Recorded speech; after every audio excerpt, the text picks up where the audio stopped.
Olá, amigos! Hoje é 31 de março e hoje nós comemoramos o 31 de março de 1964. Eu me lembro daquele dia, eu tinha 15 anos de idade, eram 8 horas da manhã e eu saía de casa, lá em Porto Alegre, subia as duas ruas, primeiras quadras da Bento Martins, até chegar na rua Riachuelo, onde ficava o meu colégio, Nossa Senhora das Dores. E naquela esquina, dali em diante, eu não pude mais passar. Havia um rolo de arame farpado, soldados e algumas viaturas do exército. Nós, ali naquela esquina, para quem não conhece Porto Alegre, nós estamos a uma quadra do quartel-general, na época do Terceiro Exército, hoje Comando Militar Sul. Nesse 31 de março, isso estava acontecendo em todo o Brasil. Mas nos meus 15 anos, eu não sabia disso.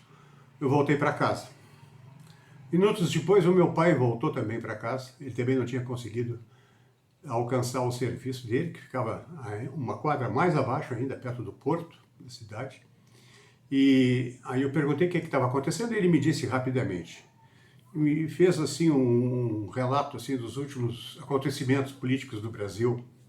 O governo do João Goulart, o presidente João Goulart, comunista, pretendia instalar uma república sindicalista no Brasil, uma república comunista, às instâncias do seu cunhado, Leonel Brizola, e esse era o presidente da República tentando arrumar um regime comunista para o Brasil, apoiado por Nikita Khrushchev, da União Soviética, Fidel Castro e Mao Tse-tung. Isso em 31 de março de 64. Voltando 10 anos antes disso, no dia 24 de agosto de 1954, eu, com 6 anos, o dia que o Getúlio Vargas se matou, naquela manhã, a minha família estava indo para o aeroporto para nos despedirmos dos nossos parentes, quando até a gente foi impedido de continuar a viagem na Avenida Farrapos.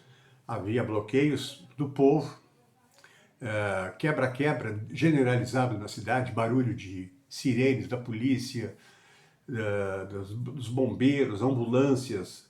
A cidade pegava fogo, havia 3 incêndios naquele instante, o maior deles da Rádio Farroupilha, que eu vi queimar. Foi o maior incêndio que eu vi na minha vida. Eu tinha 6 anos de idade. Eu costumo brincar com meus amigos. Aquele dia eu entrei para a política.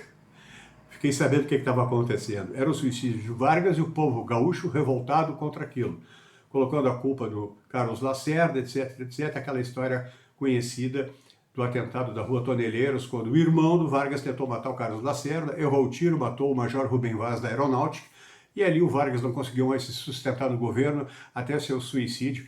Ele não participou ativamente desse suicídio, mas o irmão dele sim. E ali criava-se o primeiro grande conflito, pelo menos enquanto eu estava vivo, que eu assisti com 6 anos de idade. Então, 54, 10 anos depois, 64, 31 de março. E tem mais um muito interessante que eu também assisti, que foi antes de 64. Porque, vamos lembrar um pouquinho mais, em 61 houve um movimento da legalidade, liderado por Brizola em Porto Alegre, junto com... tinha a ajuda do comandante do Terceiro Exército. O que era a legalidade? O Jânio Quadros, o presidente eleito, resolveu renunciar. No dia 25 de agosto de 61 ele renunciou, para grande surpresa da nação. Naquela época, o vice-presidente era o candidato derrotado das eleições presidenciais. Então, saindo o Jânio Quadros, entrou um cara da oposição, que era o Jango. João Goulart, então, se transformou num presidente, ou se transformaria num presidente, e, ironicamente, ele estava na China, naquele exato instante da renúncia do Jânio Quadros. A gente já estava vendo o quadro comunista se desenhando desde 61, então. Mas houve um movimento da sociedade, um movimento militar também, e assim se implantou o parlamentarismo no Brasil, que durou um pouco tempo. Em 63, o Brizola, liderando um movimento de consulta popular, um plebiscito, anulou a decisão aquela, o presidencialismo voltou de pleno direito, e neste caso o Jango, então foi empossado, João Goulart foi empossado como presidente da República, por lei e por direito, de fato e de direito. Mas aí já estava traçado o plano comunista. Em 63, ele com plenos poderes arquitetou o golpe comunista, esse que veio a redundar em 64. Em 61, eu assisti o movimento da legalidade, que inclusive contou com tropas do Sul, ah, exército na rua, ah, batalhões de engenharia, baterias antiaéreas para defender o Palácio Piratini de um eventual ataque aéreo, já que a aeronáutica não estava apoiando o Brizola. Mas tudo não passou de um grande auê, nada aconteceu e ficou por isso mesmo. O Brizola acabou vencendo essa parada, mas porque mais tarde, 2 anos depois, ele conseguiu, pelo plebiscito, como eu disse, ele fez desmanchar a situação do parlamentarismo e voltamos ao presidencialismo. Pois esse presidencialismo pleno de 1 ano gerou um golpe comunista no Brasil. Jango estava prestes a implantar uma república sindical no Brasil, que era uma maneira disfarçada de chamar o regime socialista.